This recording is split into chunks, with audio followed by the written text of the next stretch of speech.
so many like little intricacies to powerlifting because it's just 3 movements. And you have to be accountable to be a good powerlifter. Like you have to take accountability, even though it pains me, okay, to not say anything. So I had to learn how to start training myself to eat more. And I don't think I could do content creation. I don't think I could start lifting. I don't think I could have started my clothing brand without having ADHD. Meanwhile, I was anemic. I was underweight. I was like depressed, obviously, because my diet was shit. I'm like in the perfect weight class for me, and like I'm in the perfect range where like I have hope. If I don't go in today, my competitor will. Everything that I've gotten in my life is not because I've been good at it, but they knew that me, and now they know this me. And when something like feeds me and gives me joy, like that spreads to everything else in my life. My brand is me.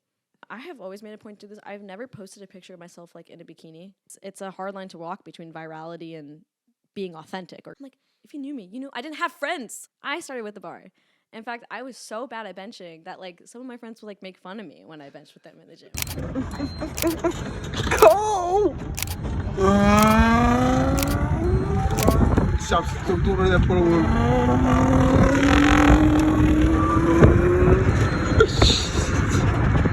Hello, everybody, and welcome back to the Silent Smirk podcast, where we believe that everyone's lives are just as complex as their own. I know you've missed us, but don't worry, we're back for a special episode. I'm your host, Michael Ornek, joined by my co-host. I'm Nate. Boom. We have an extraordinary guest today. It's Anjali. Anjali. It's me. She's a dedicated powerlifter and holds the VP position for the UMass Powerlifting Club. Why aren't you saluting me? Don't touch me. Thank you. She studies neuroscience and biology and is an influencer in her own right, inspiring others through her obsession beats talent. Welcome, Anjali. Get it bow, Mentality. bow, bow, bow, bow. Icebreaker. Tell us about Anjali time. Anjali time.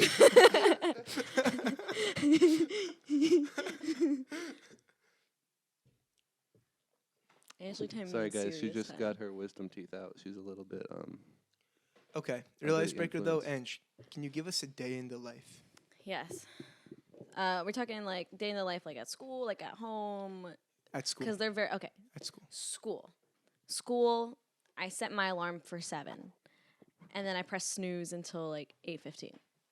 8:15, 8:30, 8:30. Rise and shine. You know, finally get myself out of bed. You know, take off all my layers because I get very cold at night. I got a lot of layers on. socks or no socks. Socks. I'm sorry. Oh, My feet like get like really freaking cold. Yeah, I'm the same way. Like I can't. Like I don't know how people don't wear socks when it's really cold. Anyways, I wake up, get out of bed. Usually head down to the dining hall. You know, I don't have a meal plan. I mean, I have a meal plan. I got the full meal plan, so I don't make my food. Mostly because I don't know how to, and I just don't have time. So I go to Worcester. I go to Worcester Dining Hall, and I eat with my friend Nicholas.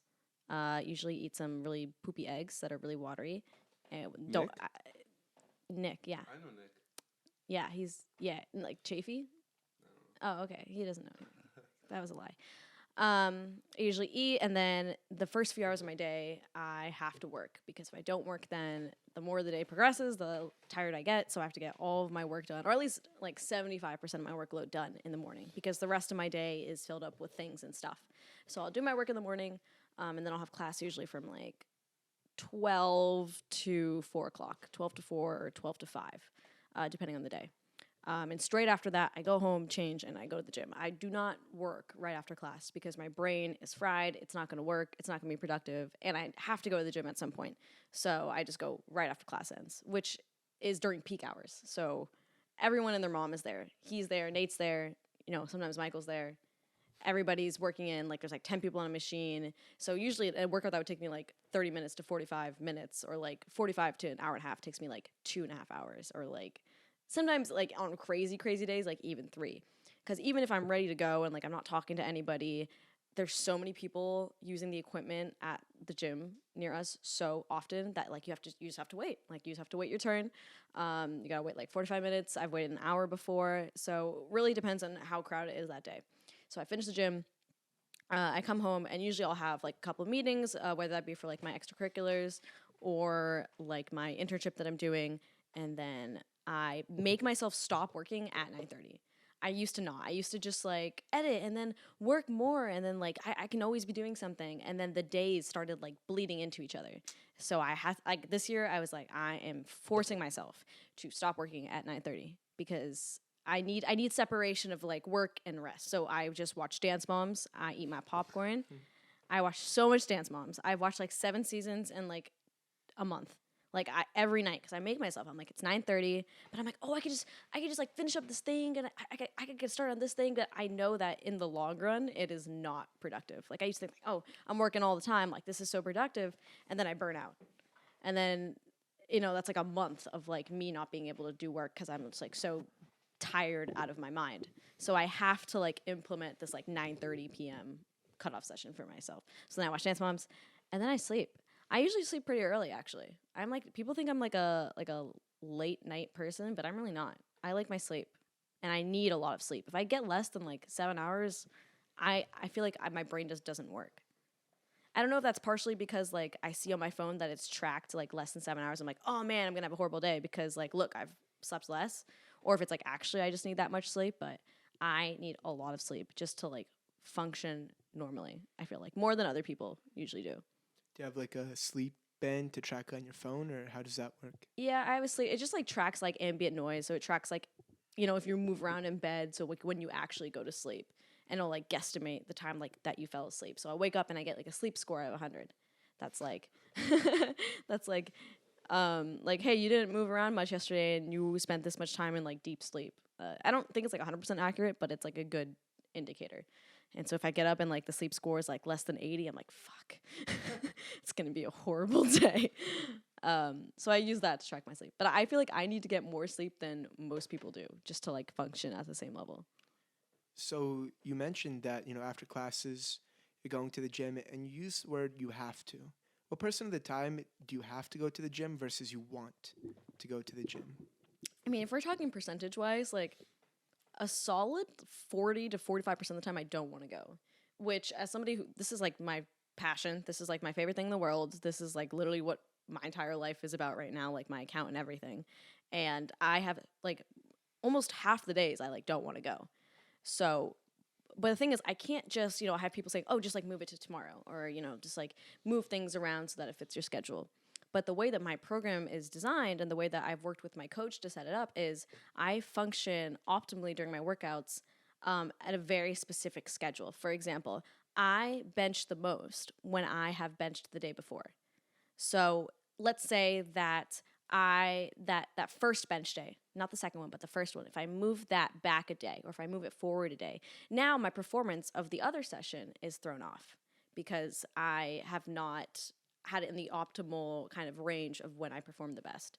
And if that goes wrong, then my training doesn't go as well. And then what's the point of going if I'm not like putting all of my effort into it? So I can't just like change the days that I go. And there's a very specific reason in every part of my training why my training is the way it is. And it's hard to explain to my family, especially like during holidays or if I'm traveling. They're like, just skip it today, or like just at least move it to tomorrow, or go early in the morning. And it's like I have it set at a very specific time on a very specific day for a very specific reason.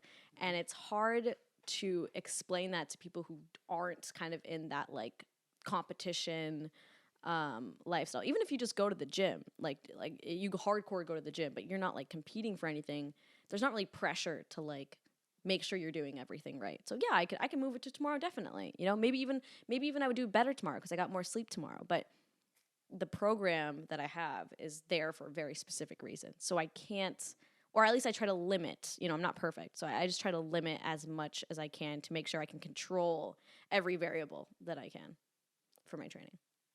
So you mentioned your trainer early on.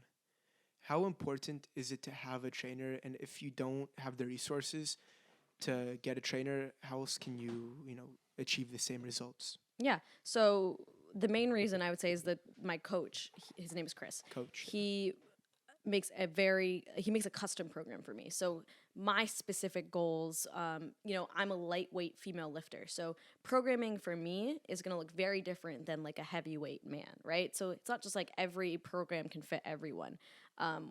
You can try it, but if I want to be progressing as fast as I want to, it needs to be very tailored to me. So that's the number one reason why I have a coach. Number two is before lifting, like before getting to powerlifting, I had never been to like a powerlifting meet before. I don't know my way around meets. Here I have a coach who's been at meets with all of these like random specific rules that I'm not aware about yet, and he can teach them to me, and he can make sure that at meets I know what's going on and I don't have to have an extra layer of worry. At the end of the day, a coach is just letting me have less things to worry about. I don't have to worry about what I'm going to do on this day, or planning for next week what I'm going to do, or making sure that I know all the rules, like pat down by myself. I don't have to handle myself at meets. Like, that's what my coach is for. He lets me worry less, especially if I have a question or like if I have an injury. He's the one who's going to help me get through that, which did happen during my prep. So even down to like little things like nutrition, or like how much should I fill out my weight class, like every little specific question that I can't just like Google, and that would be a different answer for everyone, is something that I can ask my coach, and he can give me an answer based off of my training, and he probably knows it better than me based on his experience. So it's just a good resource to have. Depending on the coach, it can be pricey, but like you don't need like a certification or anything. Like you don't need like this NASM like personal training. Anyone can do it. So there's like really like a whole price range. But worst case, like if you can't pay or if you don't want to pay, there are free programs online. Actually, if you go to liftvault.com, that's like a free website that has like a whole database of like specific programs. So you can search up like, oh, I want a 3-day bodybuilding program that focuses on this, and it'll give you that. So there's a lot of resources. I just like having a coach because it's specific to me. What's the difference between a good coach and a great coach? That's a great question. I think with Chris, he just goes like above and beyond. Like he keeps me accountable, which in regular lifters' viewpoint, if you're not competing or if you don't want to like, if you're not taking it like super, super seriously, there's really no need for that. You don't need somebody like hounding you every day because you don't care.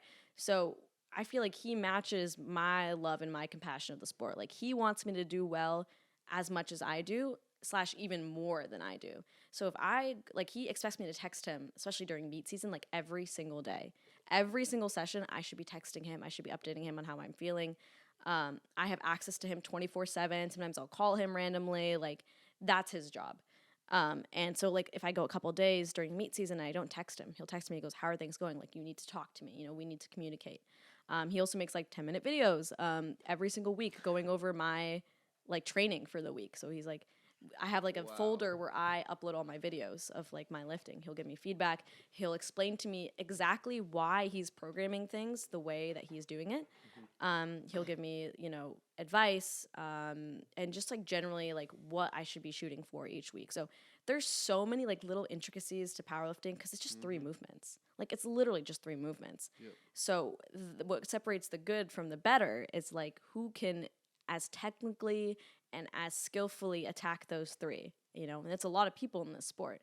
It's growing now. Actually, it used to be pretty small, but now it's growing. So if I want to be among the better, I have to really hammer every aspect of those 3 lifts, and Chris helps me do that. So that's what I think makes Chris a great coach, because he will hound me if he knows that I'm not doing as well as I could be doing.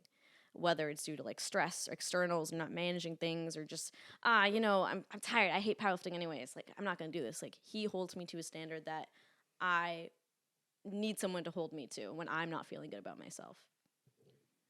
Earlier on you said that he wants you to do great as much as you want to do great, and that he always checks in on you. I think that's what also that's the difference between a good friend and a great friend, seeing you grow in the same way. I want to go back a little bit. So what made you get into lifting and then transition into powerlifting? Yeah, so I was on the crew team with Michael.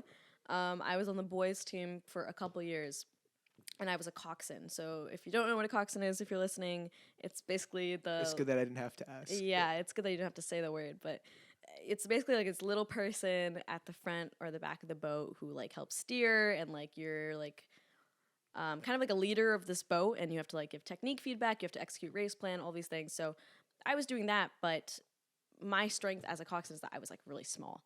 So not anything else. I was just really small, but it didn't involve any physical activity. Like, and I had the option to, but when I was going to practices for like 2 to 3 hours after I get home at like 7, then I have to study until I sleep because our high school was like really cut through. I just kind of like pushed it aside. I was like, oh, I don't need it. Like, who cares? Like, nobody cares if I put in physical effort or not. It's not like I'm rowing for this team. Like, I'm a coxswain. Actually, you remember Arjun? Yes. He did a 2K once, and that inspired all of the guys. Yeah, no, that's what a leader should do. I was like, nah. I was like, that's all you. I was like, you take one for us. I did not do that. So I didn't really care about physical activity. And then COVID came and shut everything down. I wasn't allowed to cox. I was just kind of floating aimlessly. And at the same time, I had like just gone through like a breakup, which to 17-year-old me, which Michael knows, was like the worst thing in the whole world that could ever happen. I was like so heartbroken. And so no, it's COVID. I have nowhere to go. All of the activities that I was doing shut down. I hate myself. I was like just heartbroken and, going through all the teenage stuff. And the only place that was open was the gym. And so my friend, her name is Megan Turley. She goes to Purdue. She's a powerlifter. She had been powerlifting for about a year. And she started taking me to the gym with her and kind of teaching me the basics of everything. So, like, we're talking, like, very basic, like, gym etiquette. Like, if I put on this plate, how many pounds is that total, including the bar? So, like the basics of the basics, which I didn't know. Like, if I put on a 10 on one side, I put 10 on one side. I'm not thinking that's 65 pounds. I'm like, 10 plus 10 plus 45 plus the like, I just couldn't do it. And I was so weak that I couldn't even like load the plates for myself. Like, a lot of the time I had to have somebody help me like put on the plates. I started off benching the bar. I started off everything with the bar. And so when I have people on social media like, oh, she's just like naturally good at it or whatever, or like she didn't have to put in any work, or like, I have girls approach me in the gym like, oh, I only bench the bar, like I can't do it. I'm like, what do you think I started with? I started with the bar. In fact, I was so bad at benching that like some of my friends would like make fun of me when I benched with them in the gym, like, cause I'd be hitting the racks and like it'd be going up like one at a time, and it just, if I can go from that to like benching what I do now, it's like you have to start somewhere, and bench is just the same as like the other compounds. It's just you just have to work at it a little bit more. So that's why I started lifting, and it just gave me a place to go every day. Like, I just had no goals at that point. I, had already gotten to college, but, until that period, it was just like a transitionary period where I didn't really like myself. I just wasn't satisfied with anything in my life. I really wasn't. And Michael seemed like that worst kind of point for me. So it gave me somewhere, like, Megan would show up every day. I couldn't drive at that point. She'd show up every day. She's like, what are you going to do? She's like, you have to come with me. I'm like, yeah. So having that person, that, like, accountability partner, I don't think if she wasn't there, I would have gone. Like, if she was like, oh, you know what, I'm tired today, let's not go, I'd be like, all right, sounds good. Like, let's not go. I hate the gym. And then over like 3 months, I got over that first hump of like, oh, God, I hate the gym. This is so annoying. And then I started seeing results. I started getting stronger. Not physical. How long did it take before you started seeing results? 3 months. Okay. And I want to say, like, these results were not aesthetics.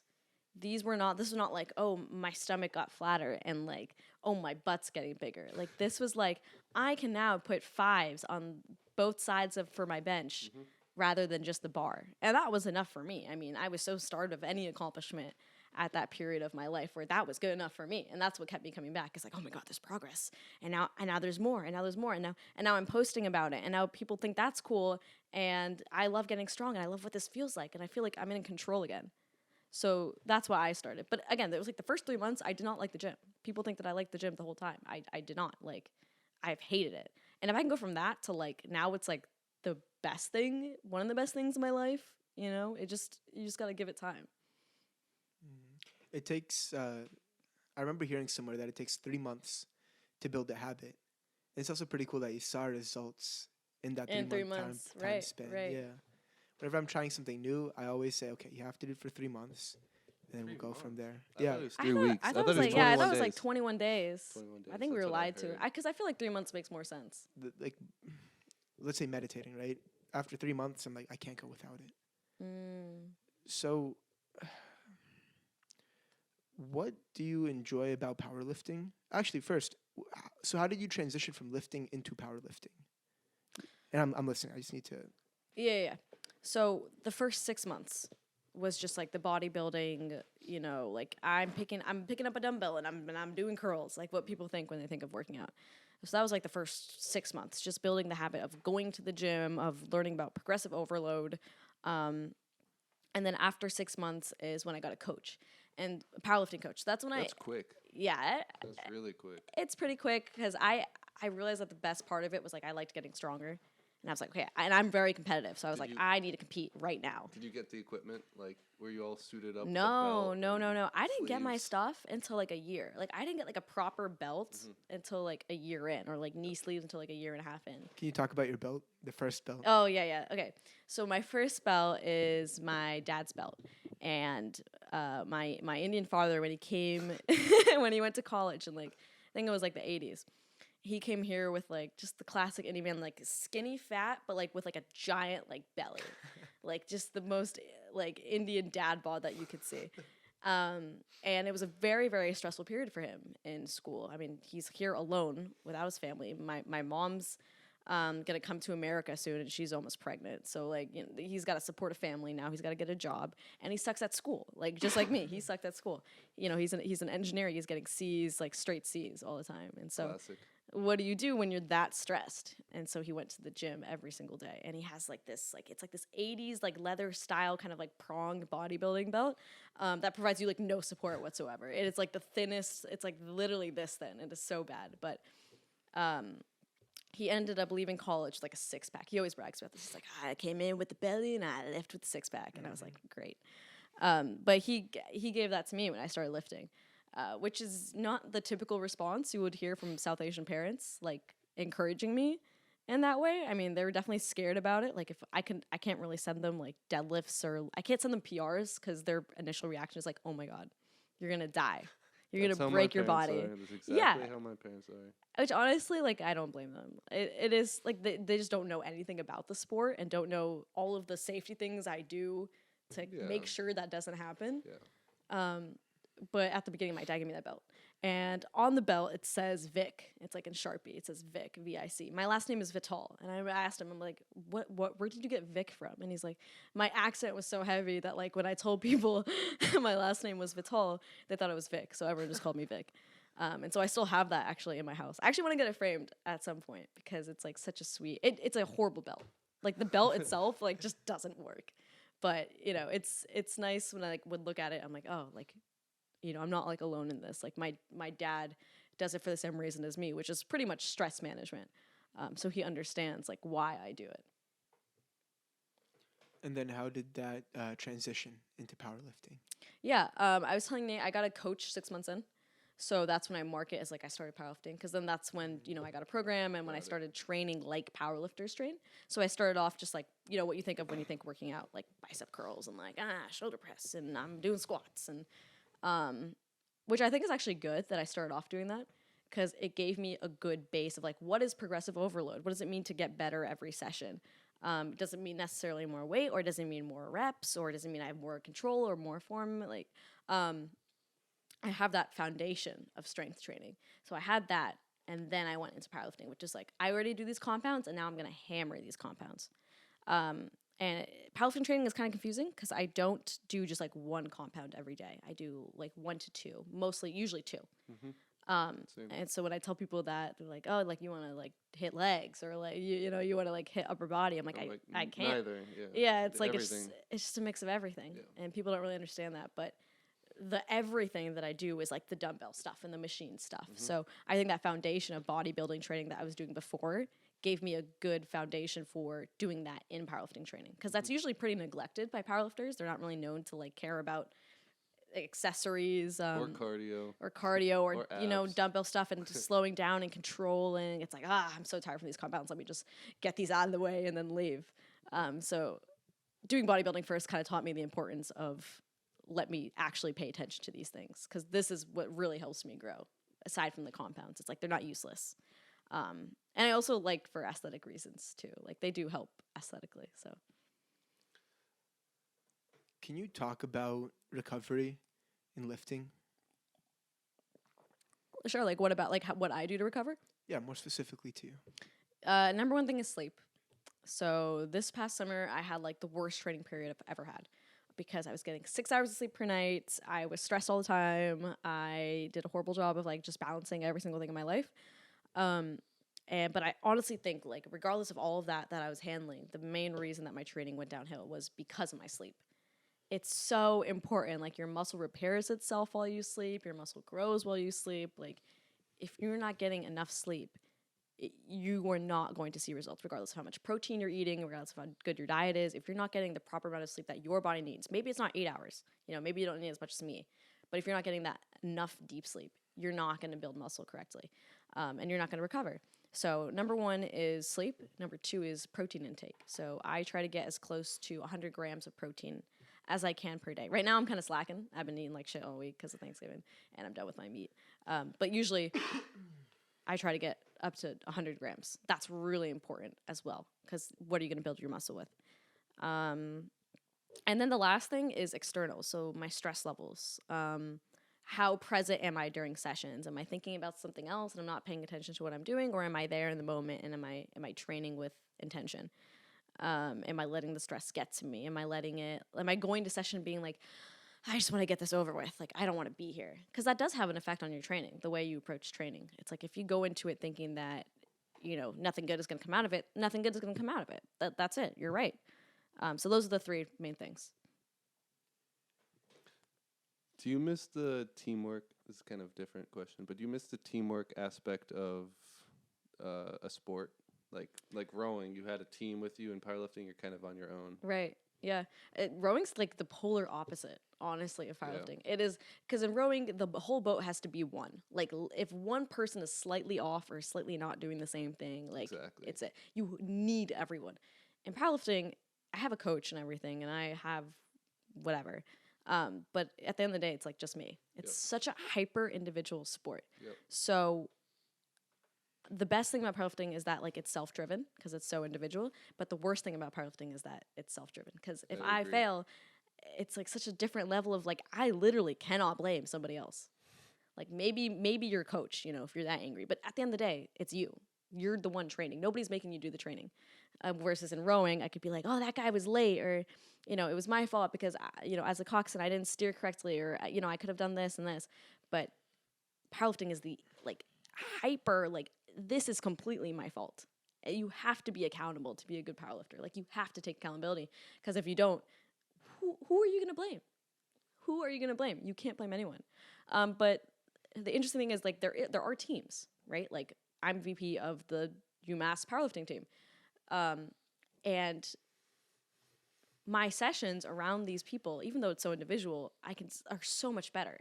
It makes training so much more bearable, because when you're at the end of your meet prep and it's like constant, repetitive. I mean, I'm doing the exact same thing week to week. It's so boring. It is so boring. Off-season's so much more fun. It's so repetitive. I can't do anything. I'm tired. My body's beat up. I'm tired all the time. Mm-hmm. So what keeps me going to the gym is, like, I'm going to see my friends there. And maybe one of my friends has a meet, like, the week after me, or meet 2 weeks after me, and they know exactly what I'm going through.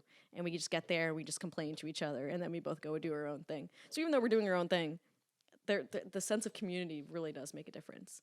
Mm-hmm. And powerlifting, especially in Massachusetts, the powerlifting community is so tight-knit that I know for the rest of my life, as long as I have a powerlifting gym near me, I'm going to have friends, or I'm going to have a community, which 90% of, I think, our generation can't say, you know, to be part of a community that's that tight-knit wherever you go.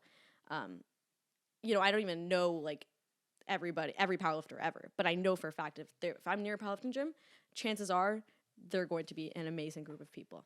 And I don't think I've found another sport that has that level of camaraderie, and because we all have the same goal.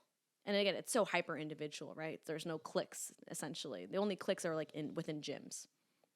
So, you know, it's not like, oh, we're on this team and you're on that team, so you guys suck. It's, even though there are teams, but it's so hyper individual that at the end of the day, everyone is supporting each other, especially in Massachusetts. I don't know if it's the same necessarily for other states. I, like, went to Houston this summer, and powerlifting gyms is, like, such a bigger sport in Texas. Actually, the Texas, like, Federation has... I like how you say Texas. Thanks. The Texas Federation has, like, the most number of people in powerlifting, like, in the world of, like, any federation, I'm pretty sure. which is crazy. It's like just Texas. Of course it's Texas. But because the sport is so common, I don't think people feel a need to like connect with each other as much because there's just so many. Versus in Massachusetts, if somebody walks into a gym, like, and you're going to know if they're new straight away. Because there's not really much you can go. What are the telltale signs of a newbie? Oh, the telltale signs. And I want to preface this by saying I've done all of these. And that's how I know. Number one is if you're in a powerlifting gym, there are this thing called the combo rack. So there's like, you can make it a squat rack or you can turn it into like a bench rack. So what you're watching at my competition, that was like a combo rack, right? They used it for squat and they used it for bench, the same rack. There are also like these cubes, these kind of like squat cages, I like to call them. Do you know what I'm talking about? Like squat cages. They just look like cubes, basically, like with the bars. Okay, anyways. If somebody usually only uses like the squat cages and never uses the combo rack. Oh, yeah. That's like, yeah, like the squat like cage. Like at school. Yeah. Kind of. Yeah. But there's like a specific one in powerlifting gyms that like not many people use. You usually like to use the combo rack. If they never use the combo rack, I'm like pretty sure that they're new because it's like it's hard to work and it doesn't make sense. So that's number one. Number two is there's this thing in powerlifting gyms where you put the first plate on facing inwards and then you put the rest of the plates facing outward. It's just a weird little thing.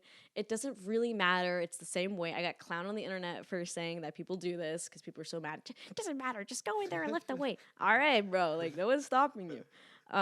But usually that's like when I see somebody with like the first plate facing out and they never put it in, I'm like, I can tell. Because that's what I did. I did that for like 6 months. And like, again, nobody cares. It's not like anyone came up to me and was like, your plates are on. Like, nobody cares. But that's like usually another sign. I would put them on backwards just to piss people off. Yeah. That's honestly it. So in the gym, right, people, I feel like, more advanced lifters, they're tempted to go up and give others advice. How do you give advice to someone at the gym? I know it's different from person to person, but back during my gym bro phase, there's some people I really wanted to go up to, but I refrained. What, because their form is bad, or? Yeah, form bad. I was scared that they were hurting themselves, but I just heard too many scary stories of like, oh yeah, someone came up to me and gave me advice, and I got mad. Like, it's none of your business. And I cried myself to sleep. Yeah.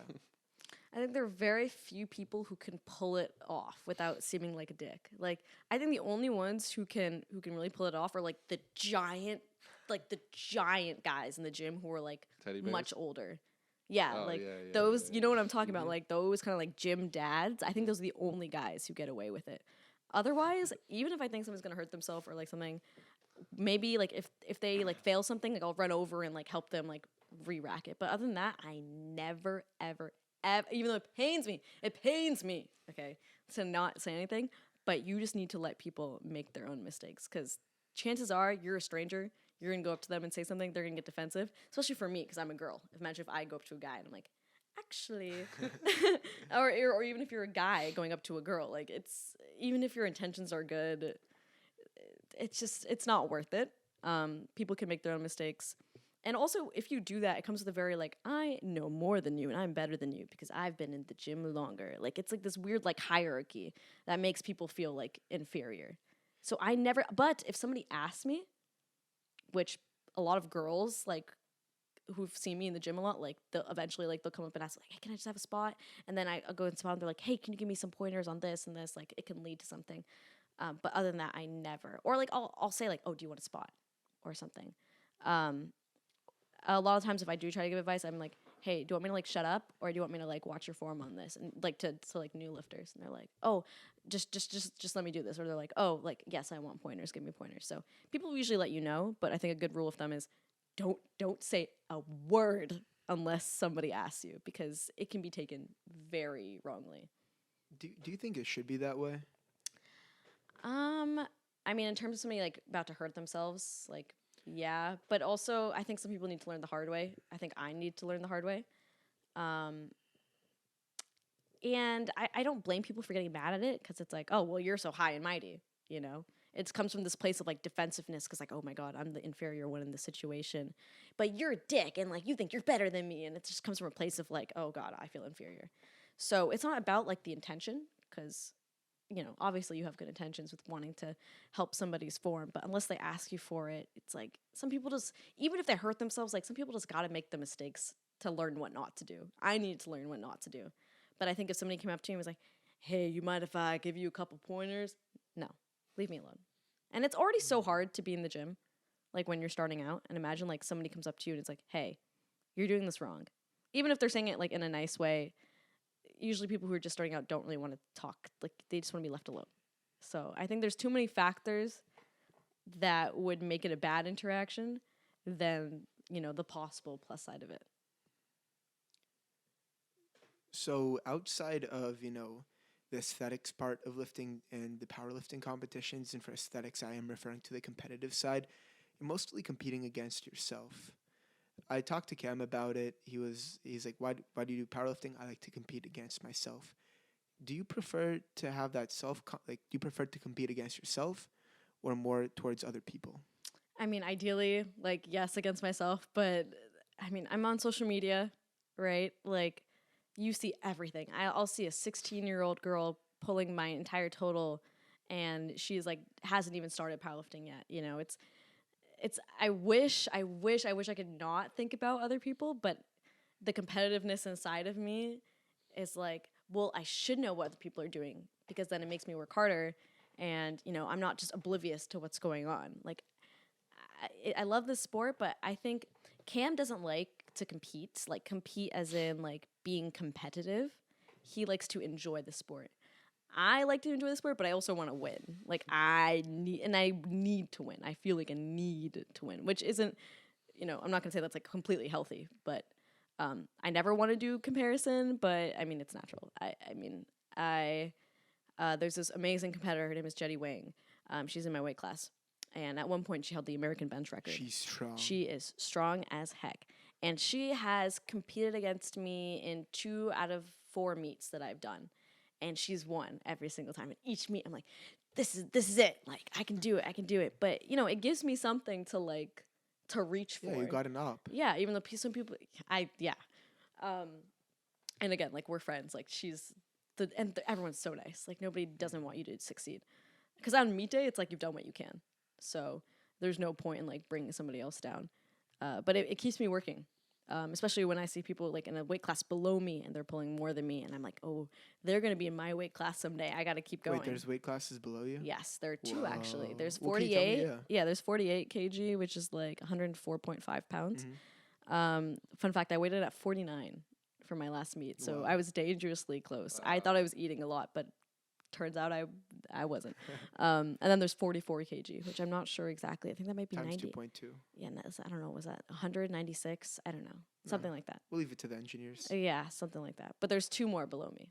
But I've been watching some people who are like getting really strong, and that, coming up to my total in that weight class, I'm like, just wait until they bulk into my class. Yeah. It keeps you working. So I wish I could be like, I just compete against myself, and I'm just trying to be better than I was yesterday, because I try to, but I mean, I'm a competitive person. Like, I'm going to compare myself. And my coach, like, yells at me about that. He's like, dude, like, it's not about anyone else. Because I'll send him, like, everybody's stats, and I'm like, what do you think I'm stacked up like this year? And I'm like, do you think they'll fail this specific lift at this meet at this time? Or I'll just send him, like, people screenshots, and I'm like, dude, they're getting so strong. I'm so scared. And he's like, dude, just stop. It's like, but he's right. There's a level to it where it doesn't help, and it's just like an extra layer of stress. But honestly, I think for the most part, it is like, it just keeps me working. It's like, if I don't go to the gym today, I have my friend Kwaku. He says this all the time, and I think it's such a great way, and this is how I think of training too. He goes, if I don't go in today, my competitor will. Or like, if I don't do this accessory, my competitor will. If I slack on the set, my competitor won't. I don't think I phrased that correctly, but like everything that you're not doing, you have to say op instead of competitor. Might op, That's yeah. why. Everything that you're not doing, your competitor might do. And in a game of just 3 movements, everything counts. It's literally 3 movements. It's not like I have a lot of chances. And you're training 4 to 6 months for what, like half a day? Even more than that. I trained 8 months for this last one. Now I'm going to train 5 months for this next one. These are long, like repetitive, boring training periods, and everything counts. So that's how I think about it. So in lifting, right? I heard somewhere the first, maybe the first year of lifting, you're going to see most significant gains in the amount of weight that you can push in aesthetics. But then after that, the percentage of weight that you're increasing, that you could also speak to this, right? Decreases over time, right? Because you've peaked out and the change is a lot, smaller. Yep. I was going somewhere with this. Oh yeah, when you're lifting, you're saying you're training for 6 to 8 months. How much of an improvement do you notice in the amount of weight you can lift? So that depends on how you spend those 8 months, for example, or like whatever training period it is. So over the summer, I told you I had like the worst training period of my life, right? So I wasn't controlling my externals. What did I do? Like my training went down, my strength decreased. So even though I'm programmed to like peak, so I have 4-week training blocks. One of those weeks, out of those 4 weeks, I get to go heavy, heavy. And this depends on what your coach will do. Sometimes there's volume blocks where you just focus on technique and volume and, slowly building strength. Then there's like meet prep, which is like I am trying to PR on everything and get as strong as possible. So because of my progress in the summer, which wasn't much, those 3 months, even though that sounds like a long time to train, I didn't really see any progress whatsoever. In fact, I saw a decline. Before I PR'd 2 weeks ago, I hadn't hit a bench PR since last April. Congrats. Thank you. But yeah, that's definitely true. Like there's the beginner gains, and then especially in powerlifting, where everything just becomes numbers. It's just numbers, and then now I'm chasing the next number. This it can take years to PR. I know people who've plateaued for years. I know people who have like not seen a single increase in years, or like they got injured and now they're declining and they have to build it back up again. But that's what keeps it interesting. That's what the challenge is like longevity, because it's a sport where you can be at the top level. If you're in it long enough, you can be at the top level if you're training consistently. But if you start slacking off, then you're going to see, that's what you see. You see years and years of no progress, and like disregarding like injuries and, uncontrollable things like that. So it's so hard because it's such a repetitive, boring style of training sometimes.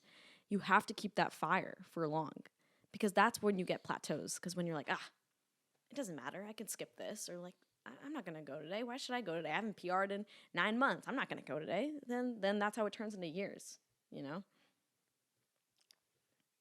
So you're spending all this time training for the meet.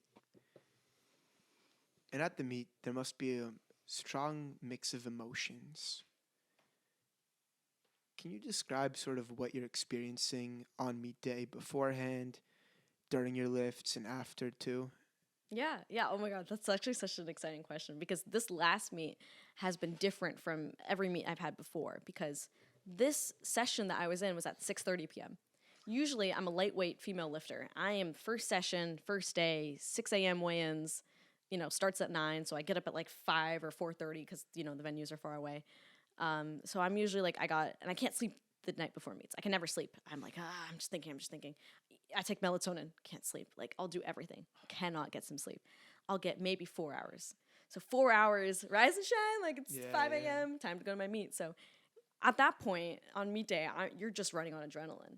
And that is what makes powerlifting so different, right? Because it's like so many months of training for such a short period of time.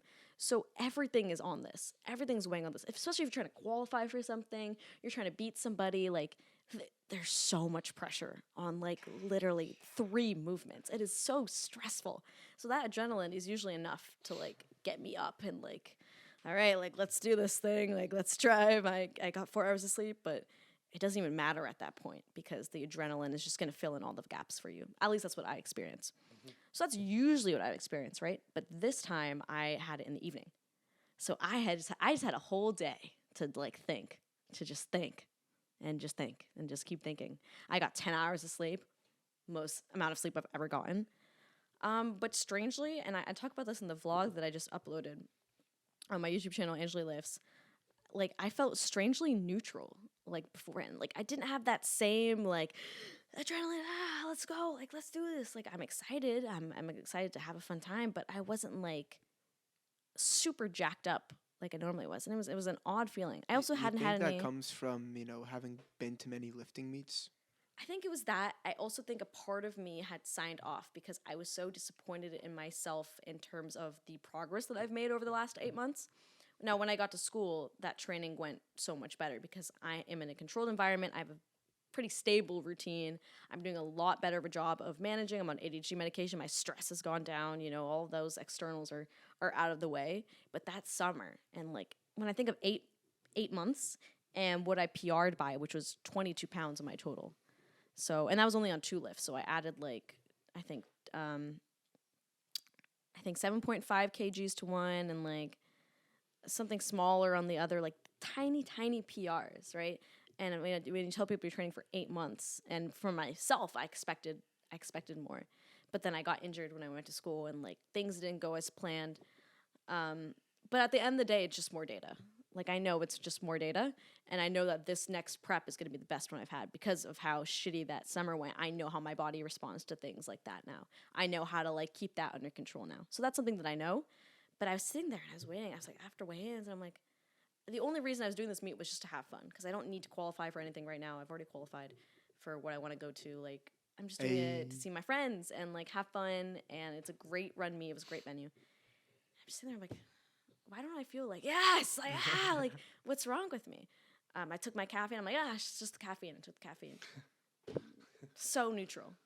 I'm just scrolling on my phone. I'm like texting my friends. I'm like, thanks, guys. Like, usually I would never look at my phone. I couldn't even handle looking at my phone. I'm like, I just felt so calm, which was, I've never experienced that calm. And I like the adrenaline. I like feeling, that's what I train 8 months for, is to feel that amount of adrenaline and feel that amount of reward that I do in meet day. So how the flights work, Michael, do you remember how they work? There's like different flights. Mm-hmm. And the flights are weight classes. Yeah, well, in this case, since I was in prime time, I was with like a whole mix. So it just goes in like increasing weight. So like I usually was opening because I was like smallest weight class / the Jenny wing was stronger than me. And so I would like open up and then you like wait in 10 minutes in between attempts. And you have 3 attempts for each movement. And so you're just kind of sitting there and for those 10 attempts. You're sitting in the chair, you're like trying not to do anything, and your coach is like stressfully staring at the screen and like, when's she gonna go? And oh god, you got chalk up. Like, what are you doing? And but you're just like, just chilling. And I was just so like zen. I took off my headphones. I didn't even need music at that point. I was just like sitting there, and I was like, okay, I'm gonna go up in 10 minutes. Whatever happens is gonna happen, and then I'm gonna come back. And it was calm in a way. It was reassuring in a way. And it was like, because like I feel like I'm a veteran. Like I've done 3 meets at this point. Like I know the deal. But at the same time, I was like, man, like if that didn't happen in the summer, if I just trained a little harder, if I had just managed myself a little harder, maybe I would be more excited because there are bigger numbers on the line. But you can't think like that, obviously. So I talk about that in my new video because that's never happened to me before. And I think it was just like a disappointment in myself. But I don't know if that's ever going to go away from this point because I'm always going to hold myself to a high standard, Like, that's just not going to go away. There's always going to be something. Even if I PR by, like, 30, 40 pounds, like, there's always going to be something that where I'm like, maybe I shouldn't have gone out, like, 2 months beforehand. Like, or maybe I should have eaten more. Like, it's just a never-ending list, and it's stressful. So this meet, I didn't feel any of that, which was interesting. So that's like kind of during the meet in between. I don't actually remember doing anything on the platform. I have never remembered a single lift that I actually do on the platform because you're in such like this tunnel vision, like blackout. I don't remember hearing music. I don't remember hearing people screaming. I don't even remember the judges calling my commands, even though I have to listen and follow. I don't remember any of that. People are like, what does it feel like? And I'm like, I don't know. I genuinely don't remember because I'm just so like zoned in. And there's so much caffeine in me, and it's just like, oh god, you have to shove everything out because everyone's staring at one person on the platform, so it can be overwhelming. And then after the meet, I think the day of the meet / the day after the meet is like the peak of like achievement for me because it's like I've done it, I did it, and now I can relax. I've done the thing, and now I have permission to lay on the couch all day and like just do nothing. Like, I have done nothing in the last 4. I couldn't tell you one, like, crazy thing I did. Nothing. I've just been laying, and I've just been, like, heavy relaxing. So that is, like, honestly, the best part of it for me is when it's done. And you earned it, too. And I earned it. Yes. It's like, I think Joe Rogan said something about, like, when you relax, you can be always relaxing and that'll feel good, but if you like work really hard all day and that's out of the way and you relax, which one's gonna hit harder? It's gonna be the one where you've worked hard. So when I work hard, but when I relax like hard. Nobody can get a hold of me. I'm not gonna answer any texts or calls. Michael knows this. I'm horrible at answering texts and calls when I'm in bed. Notorious. Like literally notorious. Like nobody will grab hold of me because I'm just so like. I'm just the notorious A and J. Yeah, that's what they call it. Yeah. That's like a kind of a rundown. Okay. Yeah, when you were saying that you don't remember anything when you're, on the bench, on the stool, excuse my terminology. The stool? I thought back and I'm like, I don't remember any single race I've rode. Every single time I spar, like, I don't remember any of it. I just remember the feeling before and after. And the adrenaline, I love and hate the feeling at the same time. But it means that you care about it. It means that, like, you've worked for this. Like, I used to watch Sneeko. I used to be a big fan of Sneeko. Oh, yeah. We can talk about Sneeko. I don't really care about talking about it. But, like, he, back in the day, like, prime Sneeko, okay, he made this video that was, like, why you shouldn't do drugs. Do you know what I'm talking about? Like, no, but I can imagine him talking. Okay. But it's not the reason of, like, oh, drugs are going to ruin your body and you'll feel bad. It's like, he's like, I now know the cheat code. Right, so he's talking about this time he like did Molly, and he was like having coitus with this lady in a hotel room at like 3 a.m. and they were doing Molly, right? And he's like, he remembers thinking to himself, he's like, this is what people on like who climb Mount Everest have to feel like when they get to the top, and he's feeling this in a hotel room at 3 a.m. Like it's like now you know the cheat code. How are you supposed to want to organically get those same chemicals when I can just get it like that? So that's what I feel. I feel like this is the most organic like form of achievement is an adrenaline. It's like it's a privilege to feel the adrenaline because if I didn't work hard, I'd be like, I don't care. So you're trying to say spring break Everest? I'm trying to say 3 a.m. Mount Everest. So post Friendsgiving? Post Friendsgiving, yeah. Book a flight. So you're a neuroscience and bio major. Yes.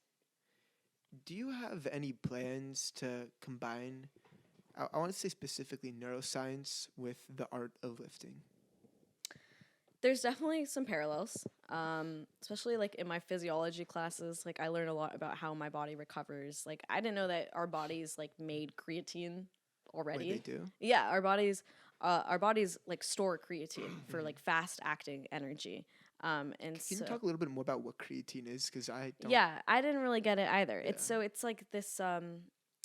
It's called creatine phosphate, and you have like a bunch of it. Also, this may not be right. Okay, I'm not a doctor. Like, I'm She's still an only a undergraduate. neuroscientist. Like, please, this could be completely wrong. It probably is wrong, but this is like kind of what I remember. So there's like creatine phosphate, and it's stored in your body with I forget if it's ADP or ATP, but it gets activated, right? It gets activated during like exercise, like quick energy, when you need quick energy. And this kinase, creatine, it's called creatine kinase. It breaks down and it creates creatine, which would like fuels your body and gives you energy, like literally gives you like ATP for fast acting energy. Creatine is a supplement that basically just gives your body more creatine. So so it's like better muscle recovery. You have more energy during your workouts. I know that I gain weight when I'm on creatine. It's probably because of like the Just muscle water building. weight. It's water weight. Yeah, there's like people are like, oh, it made me fluffy. It's like I feel like there's like a bloat. I feel like there's like a bloating period with creatine. Do you get that? No. I have like a period where I like blow up like a ball and then like, No. and then I'm like cut. Anyways, that's what creatine is, and it is like the most studied supplement in the world. Really? Yeah, but it can be harmful if you take too much of it. So, like I take like 5. That's with anything. I take Yeah, 5 grams exactly. a day. But people will like do that, and then like they'll obviously go to the hospital for it because you have to drink a lot of water when you're on creatine. And you have to pee a lot. You have to pee a all the lot. time. Like if I don't have enough water, like my tummy kind of hurt. I get a little tummy ache. That's the worst. You have to take it responsibly, but like, yeah, like obviously you have to take it responsibly. do Like anything. you're putting it's any supplement, you're gonna have to take it responsibly. Yeah. Like if I take like 10,000 zinc pills a day, that's probably not good for me. I don't even know what zinc does, but like, I don't know. I don't like when people take too much and like are irresponsible with it, and they're like, creatine's bad. Yeah. Yeah, I like forget to take it on and off, but I learned what that was. So that there is a parallel that I learned. In terms of what I'm gonna do with it, I have no idea. Honestly, like with my ADHD diagnosis, I've been kind of thinking of going into more of like a mental health specialty because there's always mental health specialists needed in the U.S. So I don't know if it'd be very like bio oriented exactly. Like I'm in a lab and I'm like pipetting and this type of stuff. But that's a new door that's like been open to me. Is like ever since I got diagnosed, it's like my brain works like this, but nobody knows why. Like there's symptoms and people know that there's symptoms, but nobody is really aware of like why people with ADHD think the way they do. I have my theory. Tell me. So ADHD, right? Your mind is always wandering. Mm-hmm. You're always you want to explore more. Back when we were hunters and gatherers, I think that was an advantage because it allowed us to explore new lands, tread further, be bolder, survive as a species. Mm-hmm. I think way back during that time, I think Neolithic times, it was a huge tool in your tool belt. Now, not so much because, we've seen most of it. So now it's becoming a disadvantage. I don't know if it's a disadvantage. I wouldn't say it's a disadvantage. Yeah, but it's what you make of it. And I don't have it, so you got to correct me if I'm wrong, but that's at least how I view it. No, I completely agree with you. And I think American society, like you say, like your kid has ADHD, you're like, fuck. Like, I don't want my kid's probably going to have it because I have it. But like I got it from my mom and it runs in my family. Better for the Harvard application. You know what I'm I hate the letter A. Hyperactivity disorder. But I've seen so many things like that, like evolutionary reasons why people with ADHD like might have it, because it's like a trait. Like for example, there's this thing what people with ADHD commonly have. It's called RSD. It's like rejection sensitivity disorder, and it's basically like negative things, especially rejection in general, have hit a lot closer home to me than most people. So it affects me more than most people would. Like, does everyone with ADHD have RSD? I'm not gonna say every single person, but it's a common trait. And so the evolutionary reasoning behind that is like people who were focused extra on the negative were the ones who survived because they could assess what the problems were past what normal people could. Well, there's this additional problem that we need to take care of, so let's do that, and they would survive. Right? So even that is like a bad thing about ADHD, which is actually like there's an evolutionary purpose to it. But there's a lot of things about ADHD that make me feel like it actually makes me so much better. And I don't think I could do content creation. I don't think I could start lifting. I don't think I could have started my clothing brand without having ADHD. I just couldn't, because I am so driven by what I am stimulated by. I'm so interest driven that I can't bear. If I'm not interested in something, I can't bear to do it. But if I am interested in something, there is nothing stopping me from like doing that thing, because I'm chasing that stimulation on a different level compared to most people. And what made you interested in running for VP for the UMass powerlifting team? Yeah, we're trying to build a bigger program. We have like so many people at UMass. The problems are we don't really have a gym, powerlifting specific gym near us, / we don't get to train. The school doesn't let us train at the other gyms on campus, which is whatever. But just having a community is so important, I think, to get into powerlifting, just absorbing yourself in that culture. So we wanted to make an easier way for people to get into powerlifting, this super niche sport that like no one really knows anything about. It's either you know nothing or you're like in the community. There's not anybody who's like, oh, well, isn't there like a clean and jerk? And that's what I thought it was. So being around those people all the time, especially at the gym when you just like know people, it makes such a difference. And so like we do social events. A huge part of powerlifting with every team is you give back to the community. So everybody's required to spot and load at these events. You have to like volunteer in some way. We have merch and everything, and just people who like want to get into it. Like how? Okay, I know I want to do it. How do I get a coach? What is a program? What is powerlifting? What are meet things? Like what are the rules? That's what we're here to help with. So I wanted to be a part of that. I knew a lot of people generally in the gym who wanted to join powerlifting anyways. So I was like, it was just a lot easier for me to be like, hey, I'm VP, so you should come to our meeting. Versus like, oh yeah, I'm just like a dude in the club. Like I run this club and I'm telling you that it's good and that you'll benefit from it, so you should come. And it's great. I get to be a lot more involved. I feel like I'm doing a lot more for the sport than I was before. And there's a great executive board. The president's great. Like, Cam's on the board as secretary.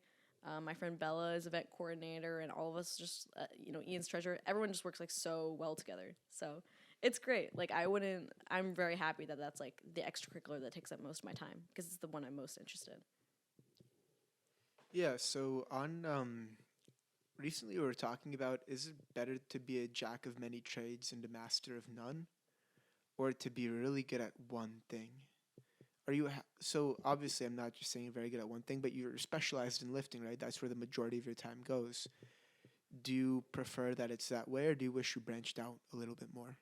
Branched out in what way? Branched out, maybe trying other clubs, new experiences on campus. Maybe like multiple multiple sports, but you're not as good. Mm. You won't be getting second, first place at the meets. You'll be getting like fourth or fifth. But you'll be good at another but you'll be sport doing or other a different things. Club. Well, that's the thing. So much of like the joy of like doing powerlifting is like wanting to win and knowing that I'm like in the perfect weight class for me, and like I'm in the perfect range where like I have hope. Like, it's not too far off. I don't feel like it's, even if I have to do it for like 5 years, I don't feel like that top level is too far off, even if there's people stronger than me. And so if I were to get distracted and do something else, I'm a little distracted. If I were to try other things, but that would mean that like my training takes a hit. Knowing that I had that opportunity and like I didn't put all of my effort into it would kill me. So people ask me like, why don't you study abroad, or like, I can't train there. That's like simply my answer. They're like, that's such a stupid reason. I'm like, well, the next like 5-10 years of my life, if I can get to the top level, if I have that opportunity, why wouldn't I put all of my effort into that? I can go travel when I'm older, like some people say the opposite. You can't travel when you're older. I say the opposite. Yeah, I think it's like, I'm going to do it now. I'm going to get it now, and then I'm going to relax, right? So I'm going to work hard right now. Not that you can't work hard if you go abroad, but I have such like specific goals that I feel like I have to be like, I can't veer off, because knowing me and like with my ADHD, like I'm going to get distracted and it's going to take a hit because I can't do it all. And just the fact of knowing that I'm not putting 100% effort into something, even if it is kind of giving me something back, I can't take it. I'm like so all or nothing, which is not healthy. Ride or die. Yeah. Which is not healthy to a point, because when it goes bad, I'm like, I hate everything. Everything sucks. I can't help it. But I need to know that like I gave my all to something, even if that means like I can't really try other things right now. But there's off season. Like, I'm in my off season right now. I'm gonna get back into boxing. I'm gonna start running again. Like, it doesn't mean that I can't explore that stuff. But I would rather be the top level at something that I know I can be the top level in than explore and do things. I know what makes me happy. I know what training I enjoy, and right now it's powerlifting. Maybe that changes in the future, and then if that does, I'll go do something else. But I can't live with myself knowing that I could have been like the top of the sport at something and I just didn't give it my all. I have a tremendous amount of admiration for that, because I'm a jack of many trades, and I really want to pick one thing and just hone in on that. And I think I lack the courage sometimes to pick that. I think the mix of emotions during the trial and error process, prepping for a meet, even off season, I think it's just amazing to go through in one thing, because you put your 10,000 hours in, 10,000, you're gonna be a master. It feels good to sacrifice for something. But I disagree with you. I think what you're doing right now is like what every 20-year-old, 21-year-old should be doing, which is like just dipping your toes in the water and seeing, like, I wish, like, I think it's, I'll just ask him, I'm like, what are you up to? And he's like, oh yeah, I started a podcast, and like, I have an album, and like, oh yeah, I'm engineering, and I got a job, by the way. And like, I think it's great. You have hobbies. But I want to do a cannonball. I want to feel like what it means. Then you'll do it. Then you'll do it. But that takes so long to get to that point where you're like, what stimulates you the most? If there are multiple things that stimulates you, that's great. But you have to find the thing that's like, I might have a shot at this. Yeah. And that's what I love, like what you're doing with your podcast. Like, I told Michael about how much I love seeing his videos on TikTok of like, because I see a lot of people come to me for like content creation advice, whatever, and they're like usually like, they're not like the best. But like, obviously I don't say that, and I like give them advice. But Michael, I was like, I would scroll past and the hook would really catch me, and like I would literally watch the whole video. No, like, I'm so serious. And like, I gave Michael like, I was like, Michael, do you want me to give you a portrait? He's like, Anjali, please, like, Anjali, like, whatever you want, like, you just let me know. But like, I really admire what you're doing with this podcast. Thank you. We need to. I need your help on the black borders later today Yeah, bro, because I I got spent you. so long. Bro has to crop at 9:16. He doesn't know how. I know how to crop at 9:16. We'll talk later, but Okay, it's okay. like We won't argue about black borders on the podcast right now. We'll do that after. We should talk about social media. At Why Anjali did Lifts. you shout out Anjali Lifts? Shout out at Anjali Lifts, Instagram, TikTok, YouTube. we'll get like a big word plug at the end too. 9-4. Shoo. We'll talk about 9-4 too. Why did you start social media? Social media. So I started it as soon as I started lifting. So before powerlifting, like literally when I As soon as you started? yes. So that period I told you of like 6 months, that beginning 6 months, I started it then. Because I posted something like on my stories because I wanted attention.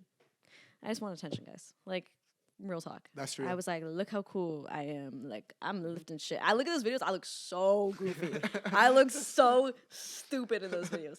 But whatever. And I ended up making this post on my main Instagram that was like, hey, I gained 18 pounds in 4 months, and I am the happiest I've ever been. And here's what I was like before, where I was eating like 1 bag of chips per day. And I eat half of those too. And yeah, Michael, I have this note from Michael from high school in my room.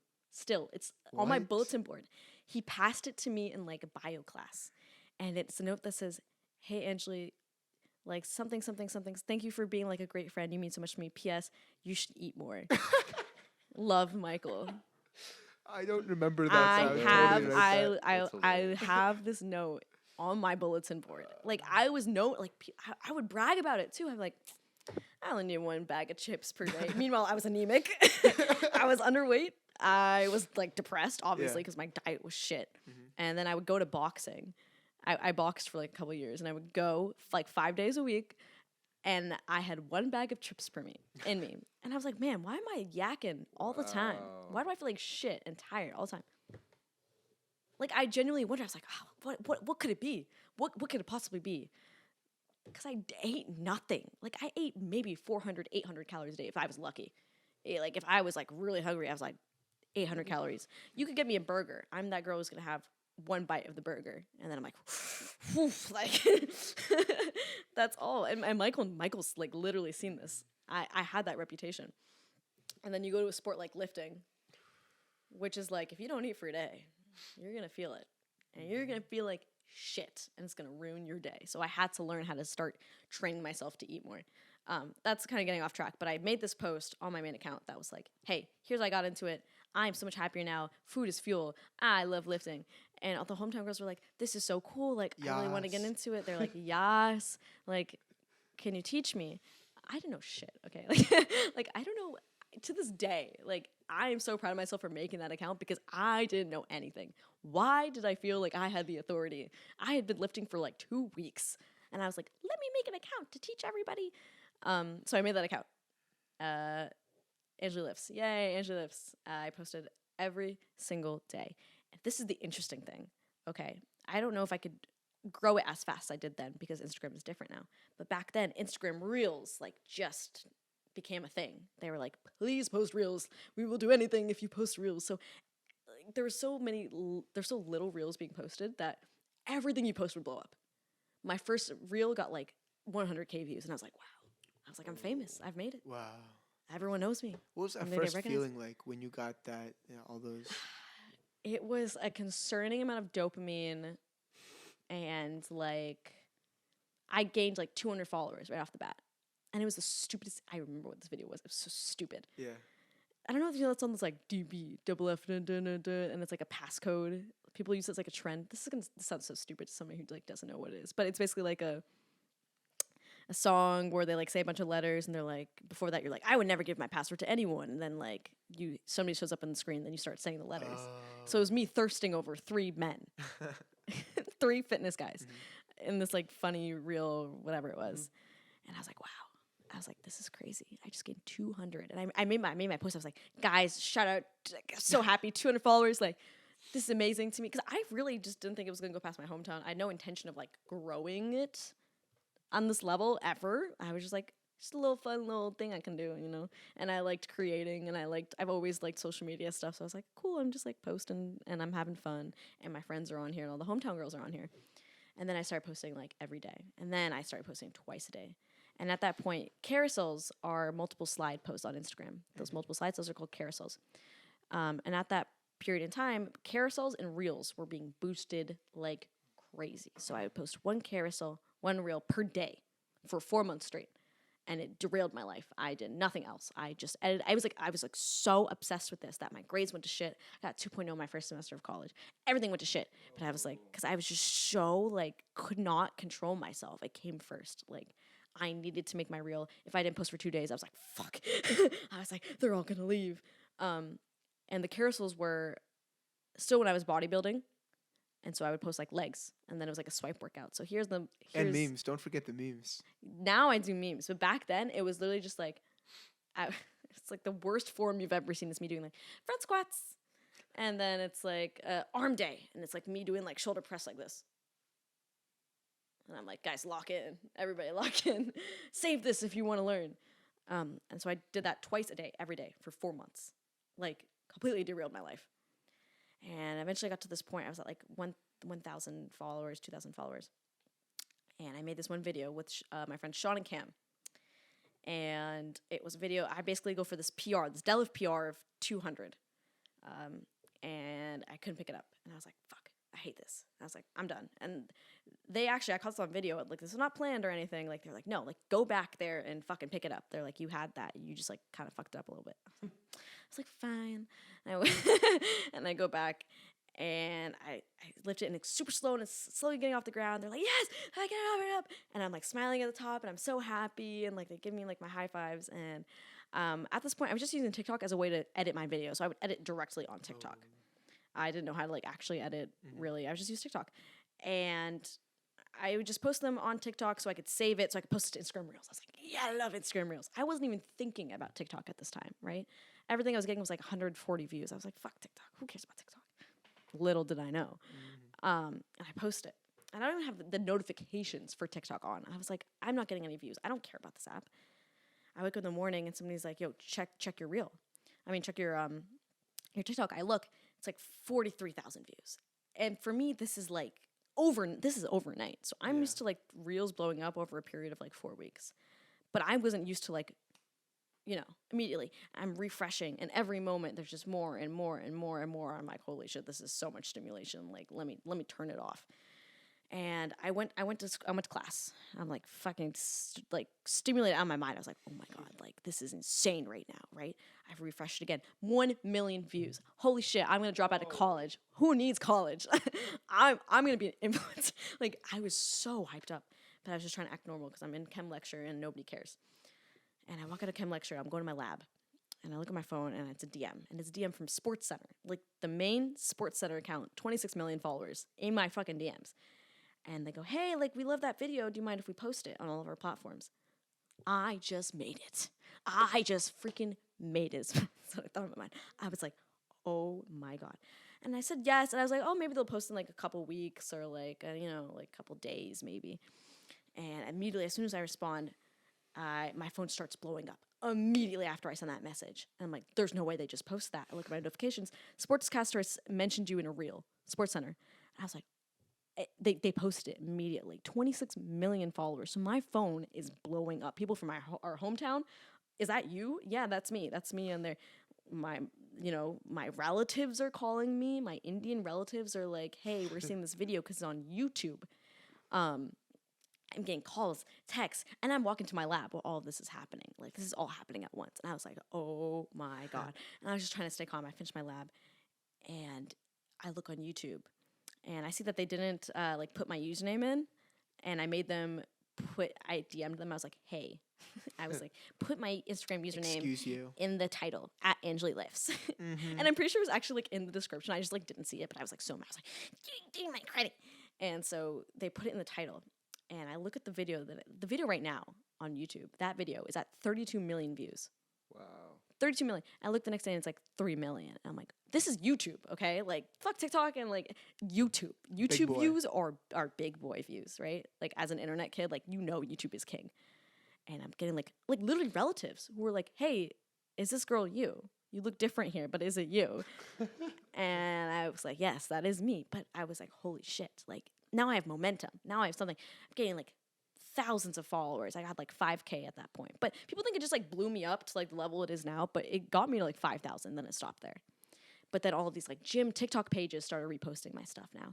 And now my carousels are being boosted even more, and it's like a snowball effect. And now my reels are growing and everything's growing, and I'm like, holy shit. Now people are recognizing me when I like am walking around campus at the rec. People are coming up to me.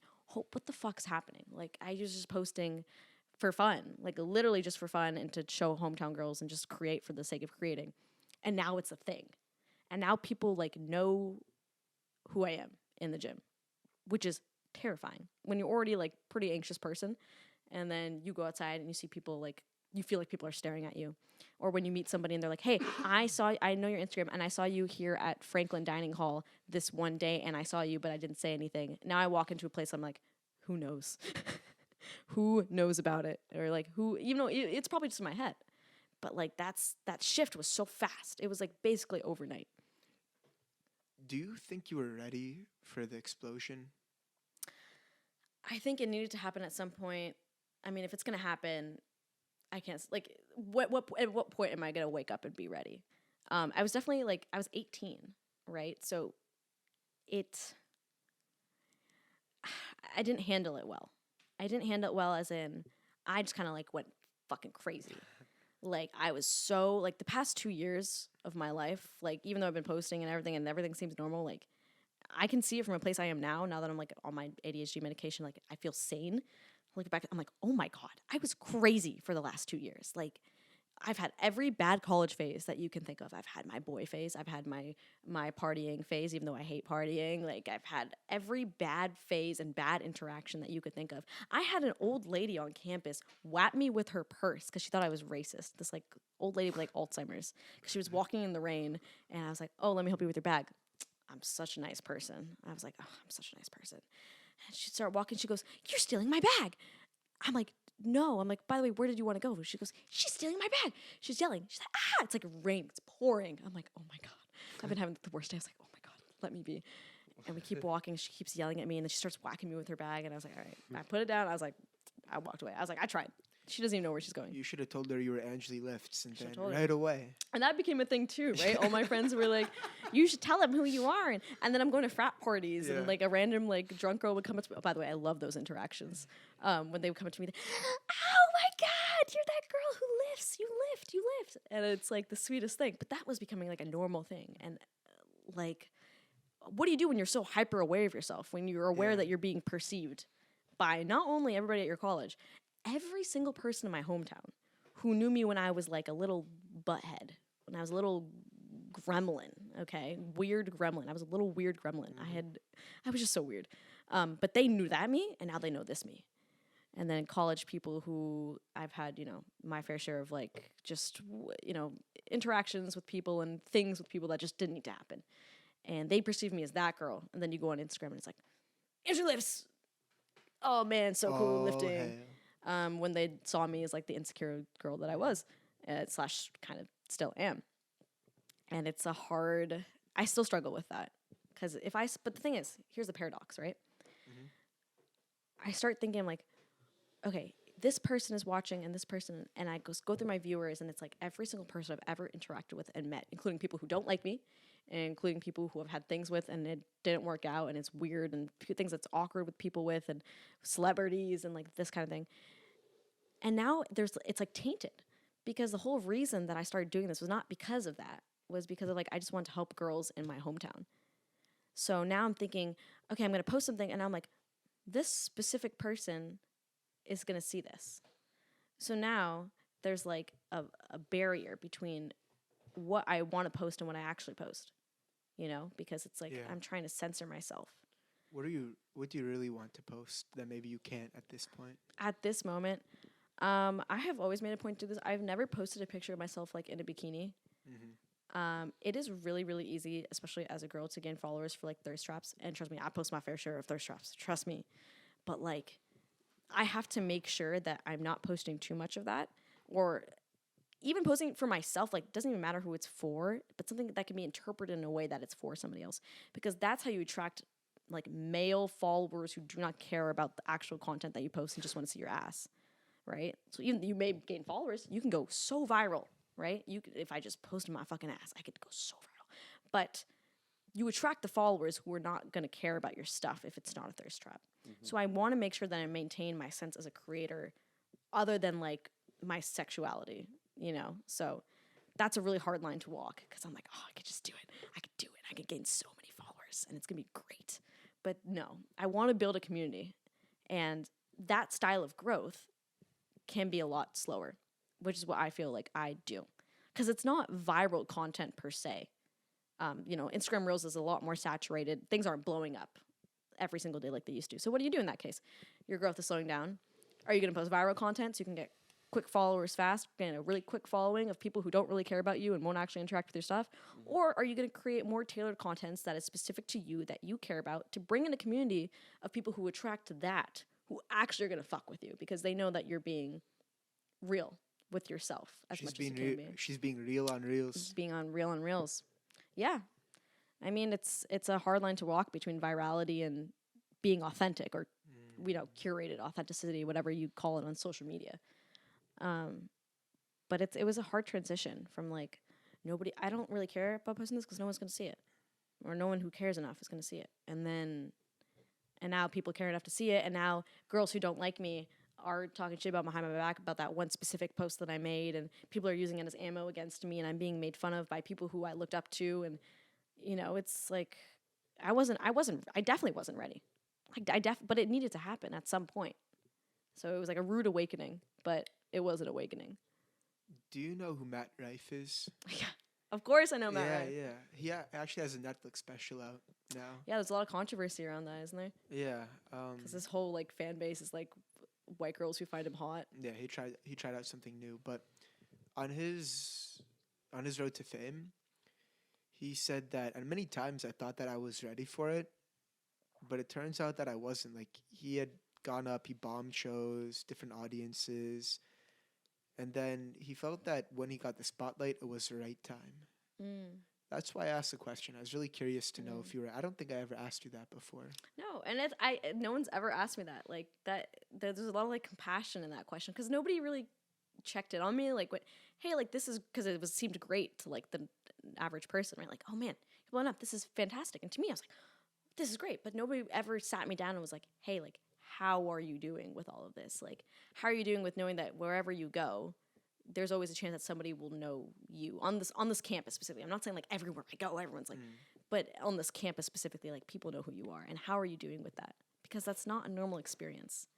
And it makes you very anxious. I'm still anxious sometimes. I'm like, what if it just takes a little thing for somebody to be like, this like semi-famous person did this and they're a bad person because I experienced this with them, even though if that wasn't actually what happened. Or people have ammo against you when you make yourself public like that, especially when you talk about things the way how deeply I do, like through my stuff. I talk about my ADHD. I talk about how I got 2.0. This is a funny experience. Like, I was annoyed at the time, but like I know the guy was just, I don't think he was thinking. I had posted something about like, you know, how I had gone through burnout. You know, I was going through like a tough time, as you do. And I'm working in this cafe, and this guy comes to me and goes, I know you're stressed. I'm like, oh my God. And he's like, oh man, you're really going through it right now, aren't you? And I'm like he wasn't like making fun of me, but he was like genuinely like, oh man, you're like, you suck right now. And I'm like, just because I say these things on social media doesn't mean that like other people aren't going through it. Like, I'm still like a normal person. Like everyone goes through some things sometimes, you know. It's not like I'm like super sad, I'm crying, like. But you know, people, when you make yourself vulnerable like that, people can interpret it however they want to. So it was like a wake up call in that moment. I was like, oh God, people are looking at that. Has it stopped you from being vulnerable on social media? Maybe No. tamp it down a little bit. Maybe tamp it down. Like, people don't need to know everything, and I don't share like many parts of my private life. Like, I don't really share like my relationship, or like right now, like I learned my lesson, like not doing that. So like I keep things for me that I want to keep for me. But once you start slipping to that path of like, there are so many people watching, therefore I shouldn't post X, it's like, where is that line now? And if I stifle it to a point, then the whole thing is compromised because my brand is me. So if I'm stifling me, then what's going to take a hit? My personal, what people followed me for in the first place. So I get to a lot of points where I'm like, I'm not going to, because I've received backlash from this and I'm not going to. But the farther you go down that road, the more you're going to start to resent posting and creating and social media and whatever, and you're going to start to resent yourself. Because if I'm saying that I can't share this because like I'm embarrassed what people will say, well, then I'm embarrassed of me. And so the flip side of it is like I wasn't ready, right? I wasn't ready at all to like blow up like that and like have people know me. On the other hand, I can walk into a room thinking that everybody in that room knows exactly every hardship that I've ever gone through, because I've spoken it about on here, or every like thing that I'm going through, and I'm not ashamed of any of it. Like I just don't care. It's like, yeah, I'm going through it. Like at least I can say it out loud. You can't even say it out loud, you know? And I know that little me, before I started lifting, or, you know, like fuck lifting, fuck all of that. Like before I started lifting, and when I hated myself and I blamed the world for everything, I needed somebody like me. And if I have the opportunity to be somebody that I needed, why wouldn't I do that?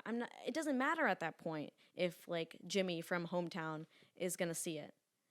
Because it's not about me at that point. It's about something bigger. And that's what the account turned into. It was like, okay, lifting, and like we could do something bigger with this. I have the opportunity to be somebody on a platform that I have never seen. I have never seen a reflection of myself. Even now, I don't think that there is a creator who I relate to on the level that I would have needed. And so I get DMs all the time. Hey, my name's Anjali. It is so nice to hear that your name is Anjali. It is so cool to see that you're 4'11" and you can pull this much weight, or like you can talk about ADHD and you're Indian. You don't talk about that when you're Indian, you know? Like even my parents know about my YouTube. I'm not going to stop saying anything of what I'm saying. I've had people who I look up to, like when I first started powerlifting, I looked up to like certain people, and those certain people have talked about me in a very negative way, and I had to find out about it. And like, just because of what I'm trying to do, like I'm just trying to do something, and people will like, no matter what you do, people will like shit on you. Internet, people that you think really have your back. But you know what?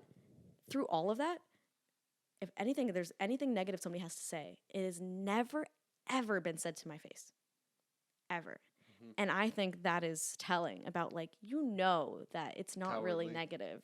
Because if it was, then you would talk to me. If you really thought it was harmful, or I had somebody say, oh, 9'4" is encouraging people to be 94 pounds. Bruh. If you had read one thing about what the brand is, you would know that that's actually the opposite of what I'm trying to say, you know? So the people who do shit on me, it's like they don't really know what they're talking about. / I know these people and they are not happy with themselves. So I'm not going to stop. I fall into that hole so many times where I'm like, my whole hometown is watching. My relatives, my aunts and uncles have seen what I post, okay? And I swear I don't, you know, like, I don't think I'm PC in the slightest. I talk about Sneeko. I even brought up Sneeko in this podcast. I can get canceled for that so Who is fast. Sneeko? He was like this YouTuber who made like commentary videos, and then he like just got into like this deep hole of like the red pill world. And so he has like a different kind of reputation now, but yeah, he's like a very polarizing figure on YouTube. Yeah, he was affiliated with Andrew Tate. Yep, Andrew Tate. Okay. Yeah, now he's like super religious. Fun fact. Really? Yeah, it's not funny. But I don't think his content is like it aligns with religious values. Well, right now it's different. It's like just happening. He's been like streaming and like learning about Islam, and he's like big into Islam right now. Oh, okay. I see his content. But now. like, if you used to watch Sneeko, like you know that like who would have guessed? Like he was so he was so nihilist, atheist type of guy, and now he's like, everybody should convert to Islam. Like everybody needs this. So that's like off topic. But like the point is, I'm not gonna stifle what I say, because once you start going down that path, you can't stop. And then I will hate myself. I will hate social media. I will resent posting. And for what? To push away people who followed me in the first place for me doing exactly that. So it's a hard line to walk, especially as a college student. Like being that vulnerable on the internet, and like, oh, what if my job people see that? And I'm like, but I can't live the rest of my life like not talking about these things. Pop off. Pop off, queen. Can I get a yas? No. Can I get a yas from Michael? No. Yes. So now that you're gaining attention, right? It's been a minute. But how do you deal with all the criticism, and how do you deal with the haters? Yeah, great question. So I've had points where, like, if something negative happens to someone, I've had people talk shit about me on Yik Yak. You know the app Yik Yak, like the college, like within 5 miles, and you can just like post whatever you want anonymously. And I had somebody post like, how many friends do you think Anjali lifts dropped ever since she started lifting? I'm like, if you knew me, you know I didn't have friends. I didn't really have friends. If anything, you can pick up more friends. Yeah. I made friends when I started lifting. What are you talking about? Like, who are these people? And why are you on Yik Yak? Name dropping a user. Anjali lifts, not Anjali. Anjali lifts. Like, that's Free obviously promo. like a targeted. Yeah, and it got downvoted so much it got removed. So it was like fine. But like just little things like that. I tried it, so I deleted Yik Yak from that point on. I posted that, by the way. And Michael actually did that to make me stronger. Good He's friend. always looking out for me like that. So I deleted Yik Yak. In terms of negativity, I have such great friends where, like, if that happens, they come to me about it. So, like, every single time that's happened, or it's somebody who's, like, close to me and they've been saying something, like, somebody will always come to me and be like, hey, just letting you know. Because the people who really know me know that that's not what I want to spread. I used to give people a lot of patience that didn't deserve it. Like, just an endless amount of, it's a mix of people pleasing / of being afraid to get on people's nerves / I just wanted people to like me. I wanted to be likable so bad. I mean, I'm not going to act like I didn't post because I also wanted attention, okay? Like, I'm not, like, an idiot, you know? Like, I do get a lot of attention from this, and I would be lying if I said I didn't like the attention. But I have friends who would come to me about that. What was I saying about attention? That you like the attention? Yeah, I like the attention. What did I say right before that? Something about, I went on like a little tangent. You were saying that people would come up to you and tell you if someone was talking behind your back. All I remember is that you just said you like the attention. Anyways, but like the point is, if people are talking about it, it's like at least I'm doing something. I'm at that stage where I can be like, I that's like such a cool problem to have. It's like, I got haters. I remember Michael said that. He's like, Anjali, that's so cool though. Yeah, I stand by that. Like too. we had like a conversation like a year ago. Like Anjali, like that's so cool. I'm like, I know, right? I was like, oh, I have haters. People online though are pretty mean. Like I get comments about my weight all the time. I have comments about being a pick-me. I have comments, everything you can think of. Yeah, like being too muscular, just being jacked. too muscular. But that just comes with the territory, and I knew that when I started posting in the first place. So it's fine. Every single girl on the internet kind of gets that. But the haters, who I really consider haters, are like the ones like in person who like know of me or like know people related to me, and they'll point me out in the gym. I've had people tell me that like she pointed you out in the gym. She called you a home wrecker or like something like crazy, and I'm like just so far from like reality. And I'm like, well, it just means that they're like jealous. Like I just kind of, especially when it's from other girls, I think it's just jealousy, because why would you tear down another girl who's like trying to make her space in like a male dominated sport? Like what is your reasoning, So I try to dismiss it as either jealousy or just like people who just don't know me. Because I mean, I don't lie, when I see people who are like, who I think are well liked, and somebody's like, I don't like them, I'm like, oh my god, why? I mean, it's like juicy, right? It's like, oh my god, everybody likes this person and you don't. Tell me everything. Why are they the worst person ever? So I get it. But I think people who know me know that that's not who I am, and that's all that matters to me. How do you deal with social media in school? Because you mentioned, your 2.0 GPA when at first you were obsessed. And I remember you talking a little bit about it earlier on when you're saying, 9:30. Is there anything else you'd like to talk about? Because it is such a huge responsibility. It's a huge responsibility, and social media encourages consistency. So it's not just like, oh, I'm going to feel bad if I don't post for a week. It's like the algorithm is going to notice I didn't post and therefore not boost my stuff enough to enough of my followers, because they're like, she's not posting enough. She's not making people stay on the platform because she's not posting every day. We're not going to boost her stuff as much. So there's guilt of like, oh, I'm not creating, I'm not being productive. And there's also the flip side of like, literally the algorithm will like not like you if you don't post consistently. Doesn't have to mean every day, but it means like you can't just post like sporadically, like whatever. So I have to find a way to manage that. And because I've been focusing so much on my grades this semester with my ADHD medication, like finally being able to focus, I can finally like bring it back in. Like I just posted a YouTube video for like the first time I posted like in August, but before that it was like 8 months. Like I did not post. So I can finally like, and I'm editing, I'm like, oh my God, this is so fun. Like, why did I stop doing this just because it takes so long? Like, I love doing it and it feeds me. And when something like feeds me and gives me joy, like that spreads to everything else in my life. So when you think about it that way, it does make me more productive because when I'm well balanced like that, I can go and do each of my jobs better because I'm happier and I have more joy. So I'm trying to like bring that back in my life right now. So I said 9:30, but also I don't include creative work in that because the creative work like makes me happy. It's not like, doesn't feel like work because I'm just like so excited to do it. So that's like, that sounds so lame to have like work as your little treat, but like after Dance Moms, like I gotta watch a couple episodes first, but then after Dance Moms, like if I got like a little idea and it's like, it's my little selfish time where I can just be on my phone and like be a little iPad kid and work on those ideas. So it brings me a lot of joy to do it. It doesn't feel like a burden like it used to, because it used to.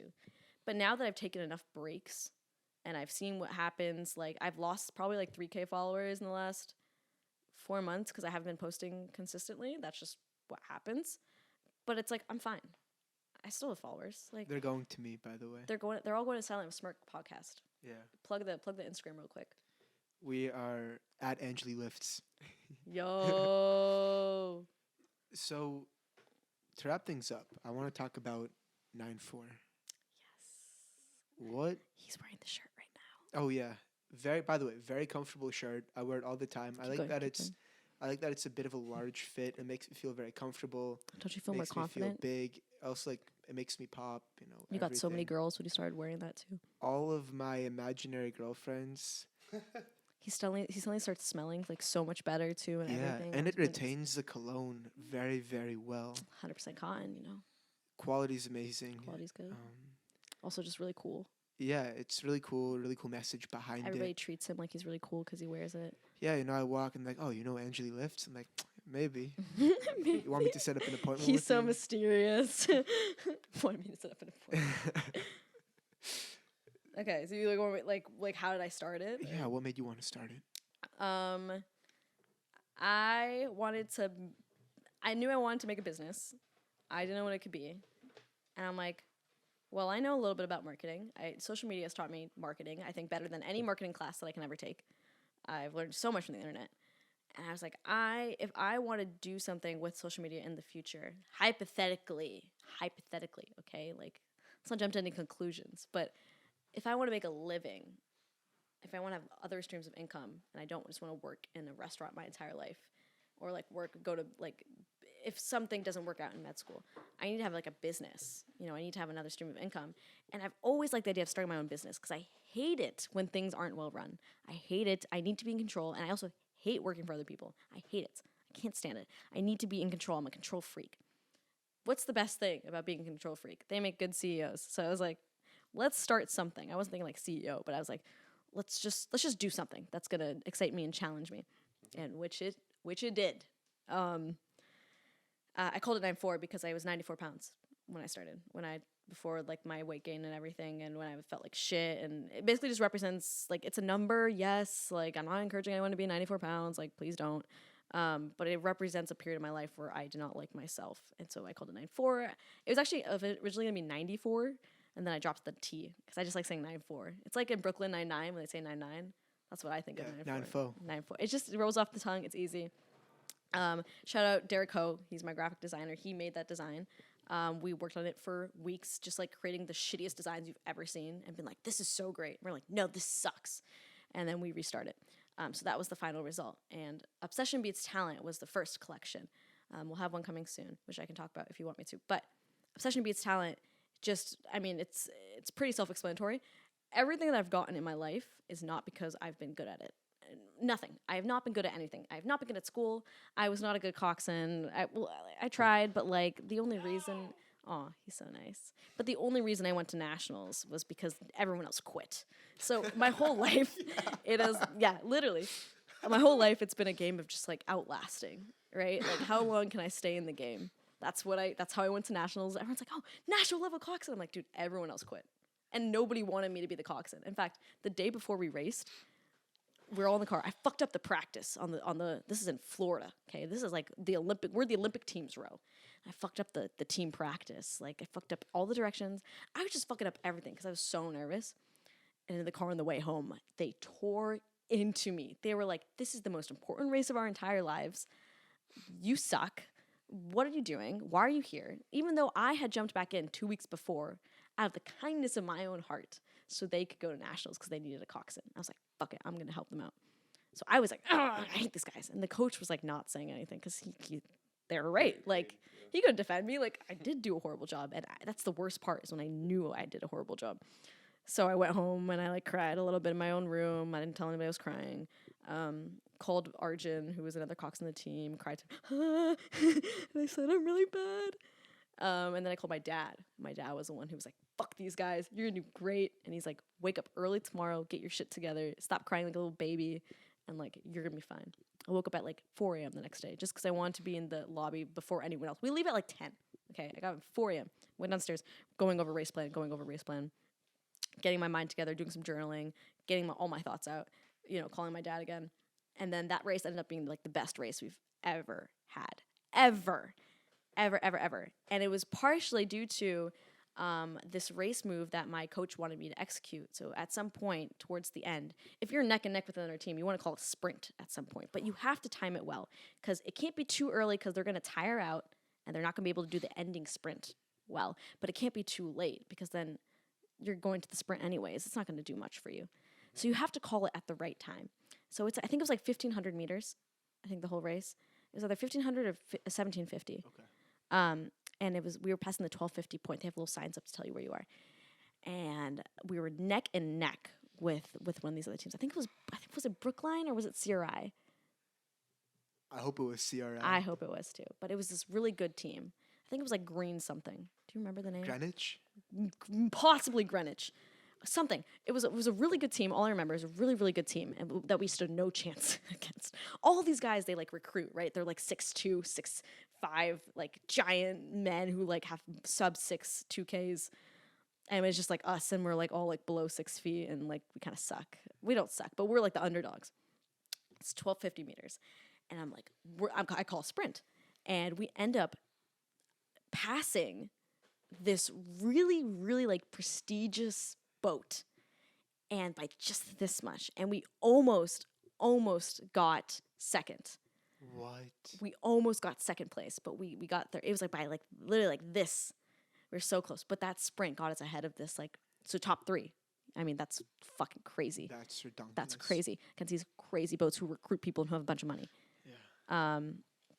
Shout out BAB first. Yo, shout out rowing. Shout out Coach Brian. Yeah, who was the first coach Gary to ever too. believe that I could do something. He was the best coach ever. God. Oh, 9-4. What the fuck am I talking One about? thing, like that last 250. Oh man. I like pain. Everything you have. Everyone's screaming too, right? You're You're like fucking amazing. I love it. Oh my god. Oh man, rowing. Like I wouldn't do it again, but it taught me so much. Anyways, so like that's the only reason I could have that race was because I stuck there when nobody else wanted to be there. School, I had to learn how to study. Lifting, I've worked for years and I'm still not even past like I'm not like nationally ranked where I want to be. So all of these things, I wasn't good at any of them. And so everybody who feels like they have to work twice as hard, 3 times as hard as other people to get the same results, which is what I've felt for my entire life, that you can do that and you can be more successful than these other people who don't have to try. Because when they do have to try, they're not going to know how to do it.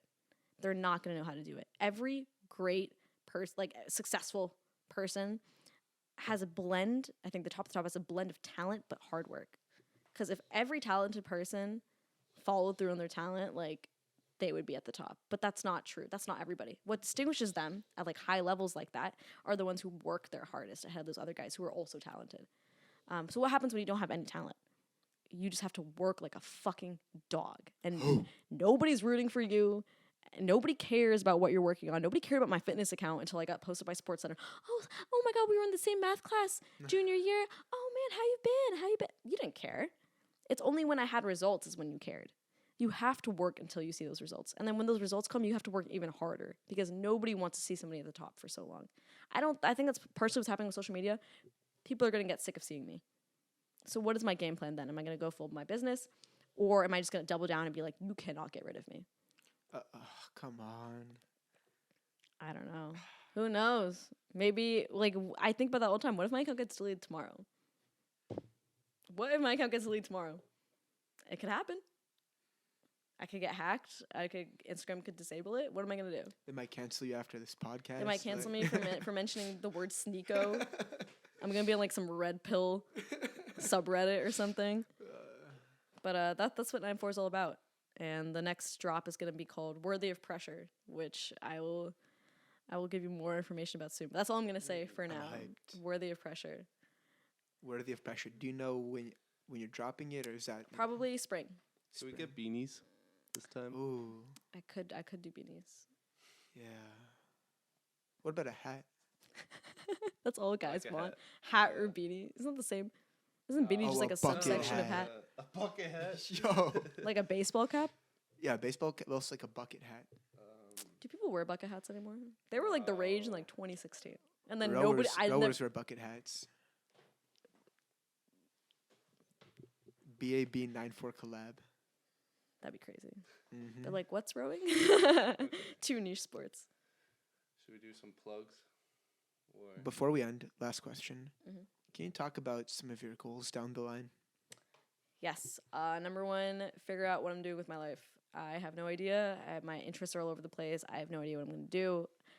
Figure out, number one, if I'm going to med school, if that's in the cards for me, or if I want to pursue something different, which Michael thinks I'm going to do. I know you're going to do. And knows what I'm going to do. Create a stream of income that is mine and that I can rely on. I mean, clothing is great, but clothing isn't exactly a stable source of income all of the time. They're very dependent on each drop. So figure out something that's a little bit more stable. Continue with YouTube. I really just want to post more YouTube videos. I love making YouTube. I get so much reward from them. Even though it's like the slowest form of growth on any social media platform, it is so rewarding. Yeah. It is so, because of all the time. Yeah, you earn that shit. And then like come top 10 in nationals this year. And eventually qualify for Raw Nationals. Raw Nationals is like the nationals. So there's collegiate nationals, junior nationals, and Raw Nationals. Raw Nationals is like the top of the top, the cream of the crop. Okay, like it'll take me years before I even qualify, let alone be competitive. Yeah. In that national level. So, but that is like my dream. Anjali, you've been a wonderful guest today. Oh my God. We very much appreciate you coming on and giving us your time, and being authentic and raw. My best friend, Michael. We've been friends for so long. You should have given the lore on that. Some other time. Anjali, before we do the outro, please give a plug. Let our 16 subscribers know what you're up to. Oh, yeah, all of them. All 16 of them, including Michael's mother. Follow Angelis on Instagram, TikTok, and especially YouTube. And watch out for the next 9-4 drop, which I will be announcing in spring 2024. Exciting. And I love you, Michael, and I love you, Nate / Gilby. I love you too. Love you too, Anjali. Thank you for being on here. Yay. All right, everybody. We are the Silent Smirk podcast, believing that everyone's lives are just as complex as their own.